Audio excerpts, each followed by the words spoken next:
Hello, this is Chris Bratt from Eurogamer, joined by Kevin Martins, the lead designer on Diablo 3. Hello. And John Muller, the art director. Yes. Did I say your surname right? Mueller, yeah. Muller, okay, god damn it. I knew I'd get that wrong. Okay, so to start with, this artwork back here, that's your doing, right? It is, yes. The reveal of the Necromancer, I don't know if you noticed, but that artwork may have appeared slightly earlier than expected. Level with me here, John. Was it your fault? Did you post this artwork somewhere?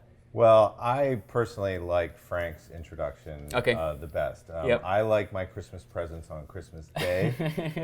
Wrapped.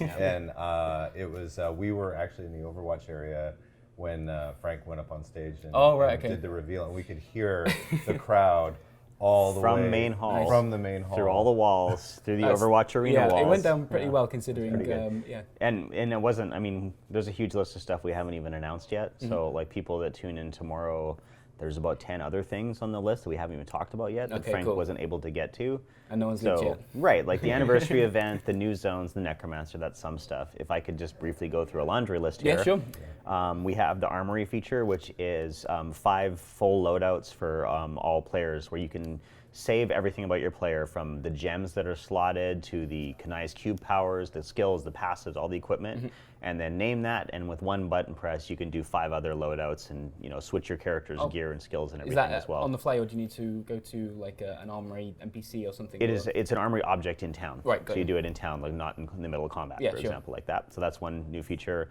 Greater Rifts is getting a pretty major overhaul. We've redone the algorithm so there's no big empty areas. Right. Some of the monster AI has been changed. Some of the monster code has been changed. You can kill things that are jumping in air. Like, we just went through everything that is irritable about Greater Rifts, and we tried to solve all the problems.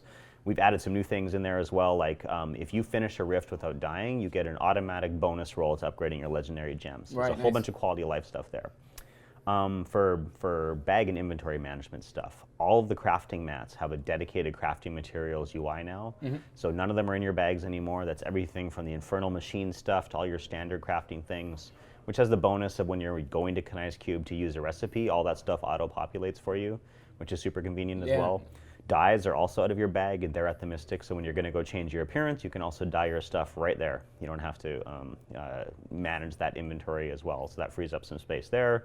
We have new legendary powers for all of the players. We've got a brand new game mode called Challenge Rifts. Right, cool. Can you talk me through that? Yeah, let me take a minute on this one. Yeah, This sure, is an absolutely. important one. This is probably the biggest part of tomorrow's announcements. Challenge Rifts is a set build, so you can't change the skills or the equipment or anything. Okay. And the most cool part about that is it's taken from a live player.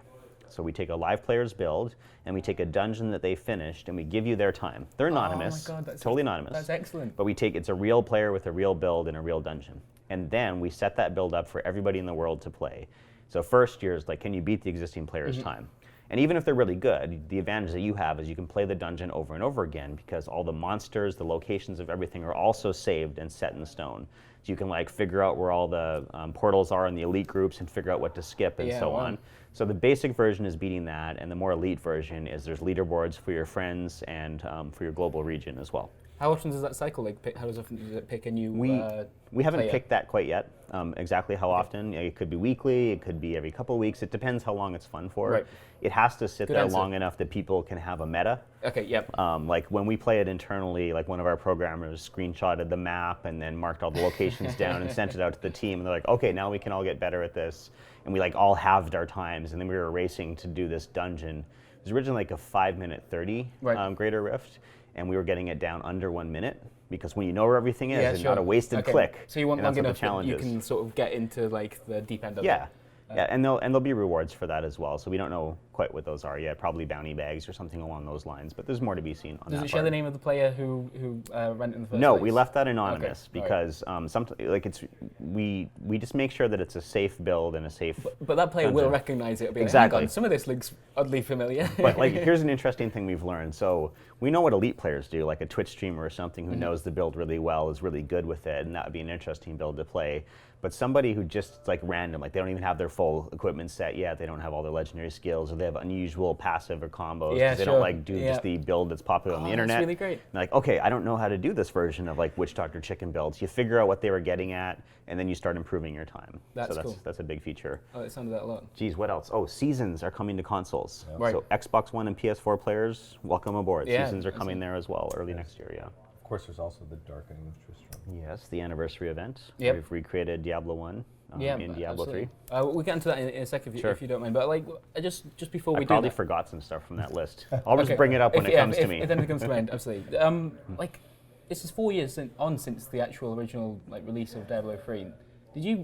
As a team, did you ever expect to be doing not just like quality of life changes like 4 years later, but character packs, big content updates, and just like wacky stuff like the challenge rift you just explained? Did you know it would? I can answer it would go on that far? Not specifically. What we knew is that Blizzard supports their games. Yes. We kind of didn't know what nature it was going to take. We knew that no matter what happens, we would still be looking after Diablo, and it's not just a game; it's a service we provide. When you buy a Blizzard game, we're in it with you the long haul. So no, I certainly wouldn't have predicted something like challenge rifts. To be fair, an idea like that has been floating around for a long time, even before launch. So maybe that particular one was predictable. We just hadn't gotten around to really digging into that one until more recently. But yeah. Absolutely. And with Diablo 3 specifically, like, how long can we expect that kind of support to keep on going? Like substantial updates. This isn't small stuff. Like that's hard to say. Like 2017 is a ton of stuff, like all the stuff I mentioned and the stuff that Frank talked about on stage today. So I can't answer how long exactly that will be, but there's still a big player base and we still have a lot of ideas, so I'll just leave it at that. Okay, fair enough. And just one thing to mention, with the Necromancer, the character pack is going to be like a paid-for DLC. Obviously that helps justify this, like what must be a huge amount of development time and resources that go into it. If that's successful, do you see that being like a model for Diablo 3? That's definitely way too early to say. Okay. I can give you some details on the pack, by the way. Oh yeah, that would be great. There's two character slots, 2 stash tabs, a pet, pendants, banners, portrait frames, transmog items probably, and some other cosmetics as well. So it's a pretty big thing, and it's male and female Necromancer, all the cinematics for all the classes, fully VO'd, Acts 1 through 5, so the sets, the whole thing. Excellent. It's a complete class, yeah. And the bonuses. Like, are character packs then perhaps something that you would think of like in the future of Diablo 3? Is that a way to like do big exciting announcements that aren't like a new expansion but somewhere in between? Too early to say. This is the first time we've ever had anything like that. So I mean, to be fair, Reaper of Souls had a class in it as one of the main features of it. That was the last time. But, sure. Yeah, too early. Yeah, but John hasn't talked much. Yeah, as we said, the character pack announcement this morning went down extremely well. I won't lie, I've just kind of sat through part of an interview before this, so I heard something kind of cool. Can you talk me through like the starting process of like how you arrived on the Necromancer class and like exactly why it was this one you needed to bring back? Well, I can when we started with the sort of reimagining of the Necromancer. This was really something that the team was just super excited to take on, and we kind of really had to go back and, on the surface, the Necromancer is a priest of Rathma who raises the dead, right? That's the clinical way to look at it.